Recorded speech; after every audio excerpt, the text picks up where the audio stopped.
Hey folks, howdy doody. Have you ever watched somebody eat ice cream while they're talking about their dreams? Because now is your chance for free. It's not really for free. I'm sure everybody here pays for Wi-Fi unless it's included in their rent or unless they're hotspotting. But you had to pay to get here. You've done your part. So today I'm looking at a dream. It's called Rewriting Memories. And this is a dream I had about a bus. I had this dream that I went up these stairs in this building. It was really high up too, and there wasn't very many windows, so even though I felt like it was high up, I actually had some nausea in this dream. This was March 13th, so then it would have been the 14th that I ended up blogging it. And I go on and on in this blog about my teen years. I was really tired in this dream, and when I was on this bus, when I finally got on this bus after going up these stairs and seeing a little booth, I guess I didn't get the help that I needed, which was a common story in my life. I got onto this bus, and the bus driver was really protective of me, and it was a really nice feeling. And I go on and on in my blog post about how when I was a teenager, I was really driving the bus. And I really got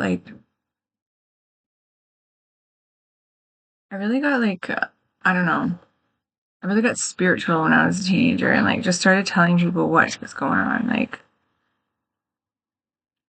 I was an anti-establishmentarianism type person when I was a teenager, and I was just this is crap, the recession and mental health.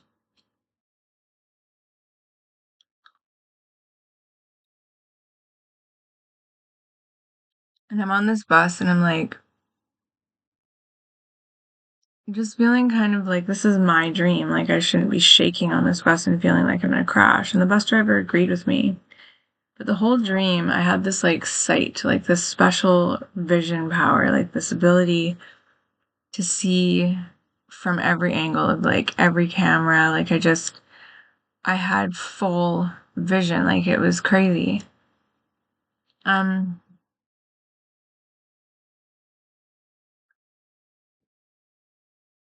I go on and on and on in this post, because driving the bus when you're going through crisis and having issues mental breakdowns, when you have to grow up so fast that way,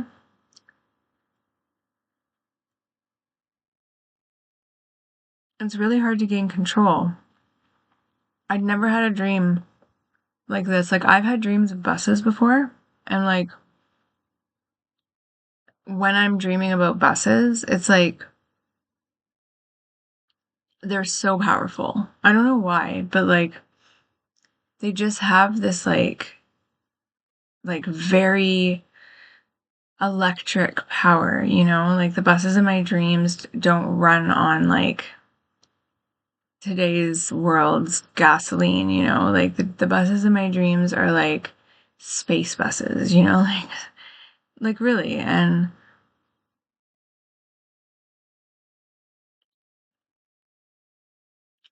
getting control of your life and being able to drive the bus is a thing. It's a theme in life. And I got really close in this situation, in this dream.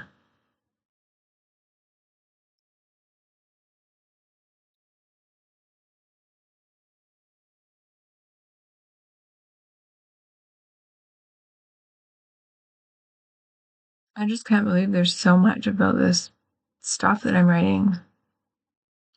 I just go on and on and on with philosophy. Okay, so let's just move on from this because I'm so tired.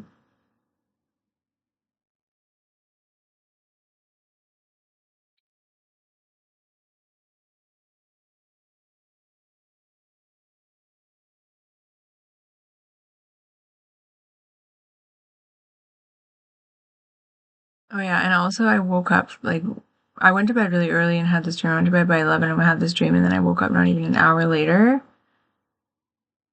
because it took me a while to get to sleep too, so it wasn't even like 20 minutes. I thought that like I'd been sleeping forever, so I didn't really need like to build up to like REM, to like be lucid.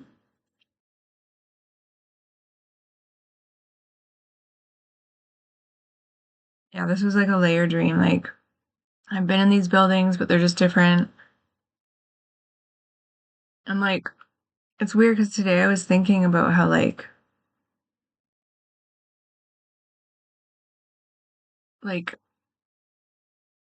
when I'm like seeing like apartments in a movie, I like feel like I'm actually there. And then like the next time that there's like stairs in an apartment or a movie or a scene, even like in the same show, if I'm watching a show,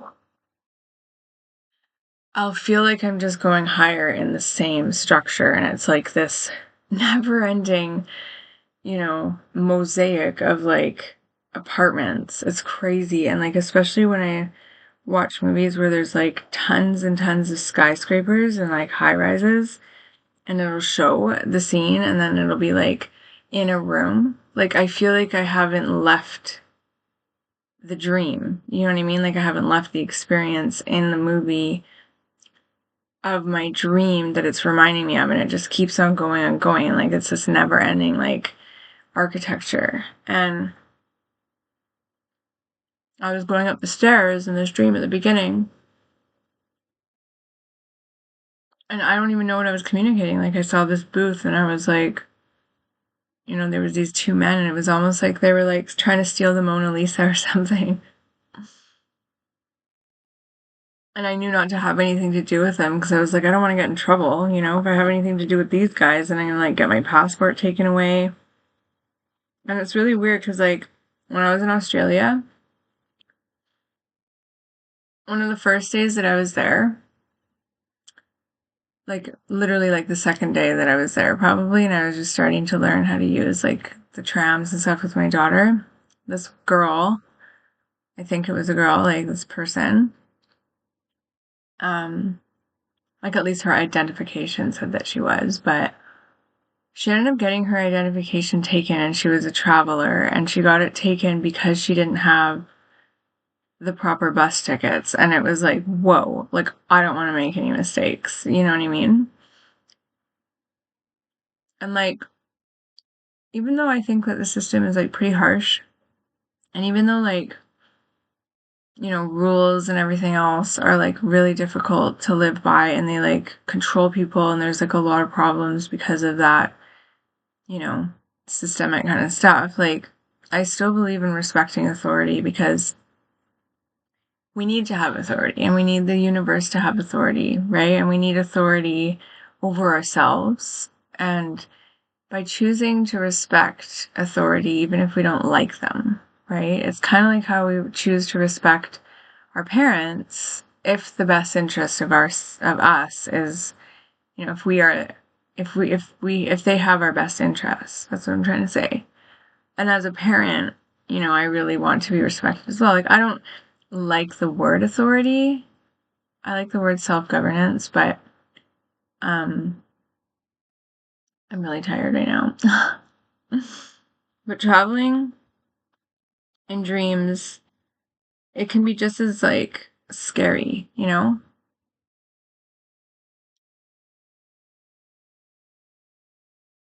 Mm. When I felt like I was gonna crash, it was like tiredness. I'm still tired from all those teenage years. Like, I had a really rough few years. And like when I was in Mexico one time by myself, the bus driver was going like 180. And I was so scared because like Frida is one of my favorite movies, and I just like remember holding on for dear life. And I had, you know, I had to do it. Like, I kept on going on these buses, and like every time I went on them, I was like, why am I doing this? But it was the only way for me to get around, right? And so that's the other thing about authority and about being a teenager for me was like, I just got so mad, like so angry at how some people just don't have a choice. Like, they can't live close to where they need to work because it's too expensive, but then they have to like travel in like dangerous situations to get to their work. And there's no work near where they live. And like, it's so ridiculous, you know? And I think I still get like to the point where I'm like burnt out because I put so much thought into this kind of stuff, and it's like not even my problem, right? But it's empathy. So I had these special eyes so I could watch these men that were like trying to I don't know, they were trying to steal like art, or they were like maybe they were like stealing IDs. I don't know what they were doing, but they were dressed formally and they were talking to some kind of authorities in the booth through the window. I don't know, maybe they were like in trouble, whatever. But obviously it was a part of myself, right? It was a part of like my lack of um the lack of me benefiting from authorities. Like, I always feel like they failed me and my family, right? But they're not all bad.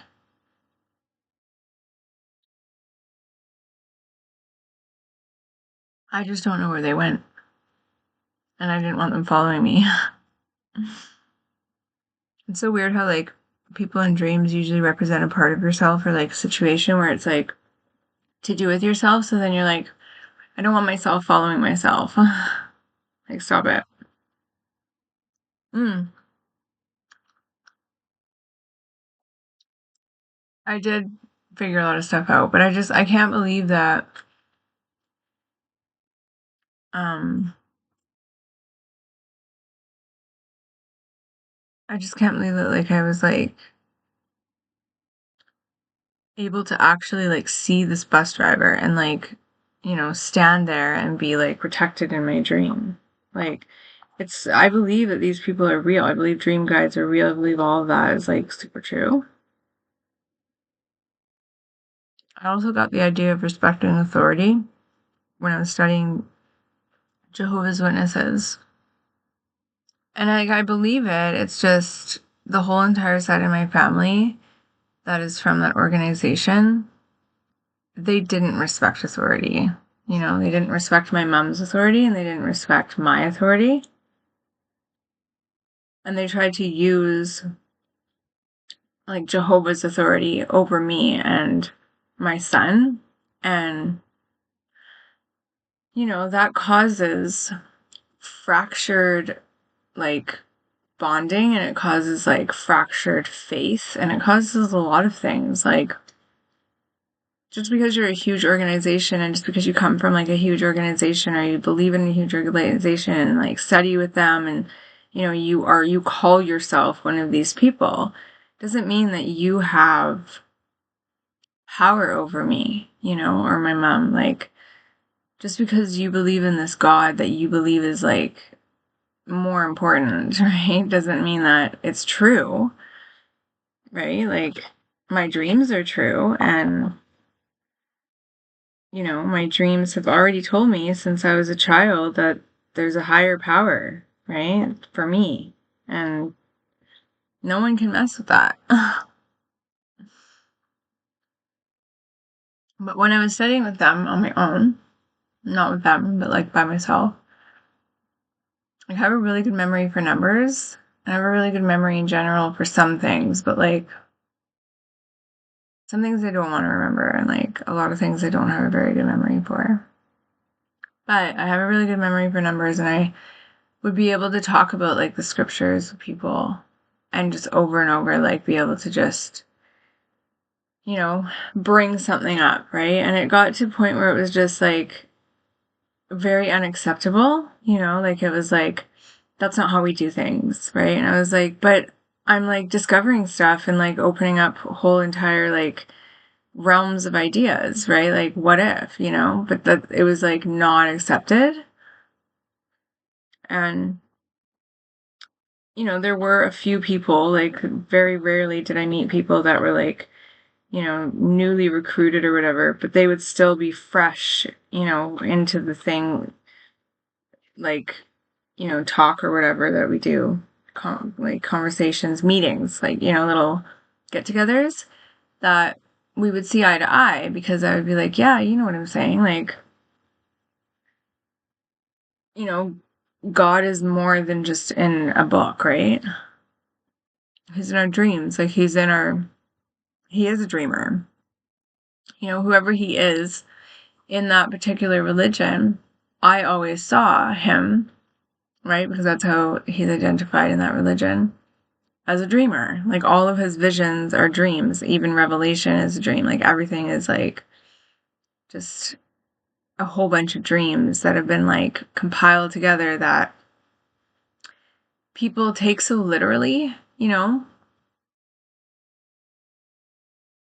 it's not always about being like so serious, and like so logical, and like sometimes it's supposed to be like vivid and wild and crazy, and authorities aren't always supposed to be like strict, and like there's not always supposed to be like punishment and like you know what I mean? Sometimes it's supposed to be like surreal and really emotional, right? Like this was a very emotional dream for me where like I started to feel like I had like I slipped into another dream right when I went to sleep, like or I don't even know, maybe it was even within the 20 minutes that I was sleeping, but my daughter in my dream was being a brat, and like now the authority was mine, and like I got mad, and like balloons were there, and like I think they were popping because I was like angry, and I thought to myself, like, that's not me, and I like got really emotional in the dream and like started hugging her and was like, this isn't right. Um, and that's why I woke up, because I was just like, you know, I don't want to like be one of those people who sees my daughter when she acts out like that as somebody who's like, difficult, right? Like high needs and difficult, and like I'm struggling because of it. She's actually also a dreamer and like highly creative and highly gifted and like there for a reason to teach me something, right? And that's something that really got like rejected in me. Every time I would try to talk to people that were like in my family that were religious and all that kind of stuff, like the conversation would just get shut down. They would just be like, oh yeah, like I don't have time for this. Hated that. Like, that's my intelligence. Like we're supposed to oppose each other, right? Like, what do you think an adversary is? Like, why do you think like God called Eve an adversary? Anyways, I'm going really deep into this right now, but in hindsight, this was really just about like my cycles, and just kind of like keeping my family safe and like not crashing, right? Not allowing people to get me off track, right? Or distract me or trick me, like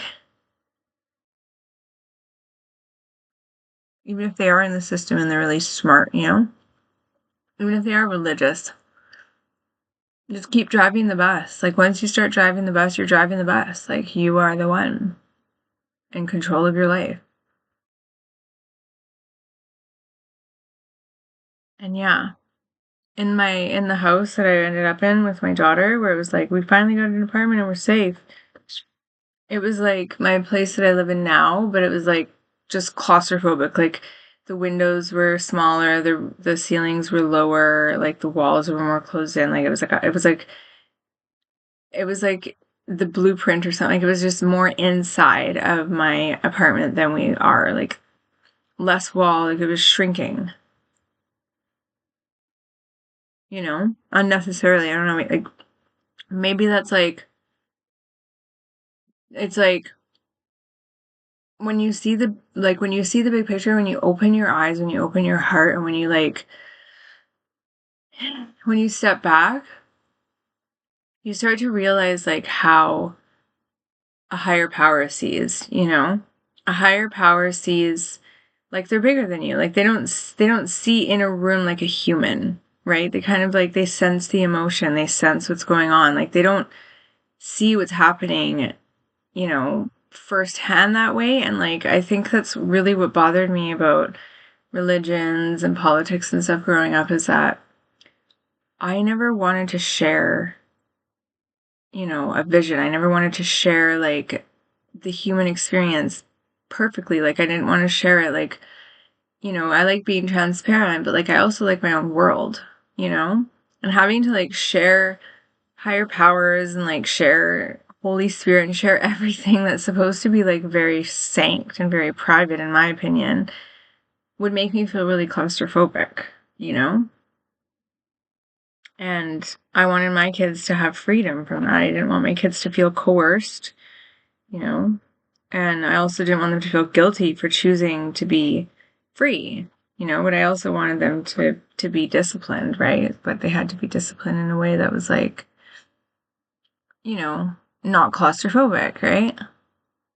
Anyway, that was a long explanation, likely because I was eating ice cream. But, and I'm gonna go to bed because it's 11:01. I'm trying to go to bed by 11:11 now. I'm gonna be so full from this ice cream when I go to sleep. I'm gonna be like bloated. But like sometimes ice cream makes me dream really good, and sometimes cheese makes me dream. And when I was really young, I like was visiting my biological life giver on the paternal side, and I had to stay with him at his place, and we were all by ourselves, and I was like so hungry from traveling to get there. And I was just a hungry person. I could eat like 10 horses. I was so hungry because I did gymnastics, competitive gymnastics, and like a bunch of other stuff. And was always like, outside doing stuff. Like I was doing cartwheels on like every single like ledge that I could find. And like, I don't know. To me, it was normal to be like, I'm hungry, right? My mom would always give me a bedtime snack, like a really good bedtime snack. And it was like a ritual. But this guy was like, oh, you'll have nightmares if you eat, right? And I was like, don't ruin my life. Like, what's going on? Like, this is not how I live my life, And I was just so broken, like heartbroken from that. Like, I felt like my mind was broken, Like, first of all, I'm hungry. Like, I can't cope right now without food, right? It's like comfort. Like, second of all, like eating a piece of cheese and like I said, can I even just have some cheese, oh, cheese is even the worst. It'll give you the worst nightmares. Like, okay, dude, like seriously, like cheese gives me amazing dreams. So I don't know what you're talking about, but don't wreck my vibe. But yeah, anyways, so it's really important for me to take an interest in my kids and like see their, their gifts and see like their light and just like encourage them to dream, even if it's just dreaming like in daytime, right? Like daydreaming. And like let them have a little snack at bedtime if they need to, and because you're also like doing stuff at night when you're sleeping. You're building muscle, you're like regenerating, right? You're like restoring yourself. And that's important work too, right? Maybe not ice cream every night, but lately I just feel a little indulgent. Okay. I was very compassionate in my dream, and I'm very happy about that, and I was very kind. I'm gonna go put this in there now in proper order on my website, and then continue on. I might have to. There might be. Oh no, it's right after Dragon in the Dark. Okay, I guess I don't have an excuse. Well, let's see if I can do that in 7 minutes, and then like get ready for bed. Because I'm trying to like get to bed by 11:11, like I was in this dream. It's almost like I don't know. I have not been going to bed early. I've been like seriously like spring fever hit me and I've just been like teeming with energy at night. But it has hit me so badly in the last few days. I'm so tired. I'm like fighting to stay awake. But if I go to bed too early, like I did when I wrote this blog the night before at like 10:50, then I'll just lay in bed for like 40 minutes and then I'll sleep for like 20 minutes and wake up. So it has to be just that right little sweet spot, like right around 11:11. So, hmm. Okay. Well, thank you guys for joining me. I was extremely exhausted, so thank you for, patiently letting me unfold, and hopefully this resonates with you somehow. If you've had dreams about buses, autonomy, authorities, traveling, um, you know, sadness, feelings, parenthood, or childhood, let me know. And I'll see you guys in the next dream synapse. Love you.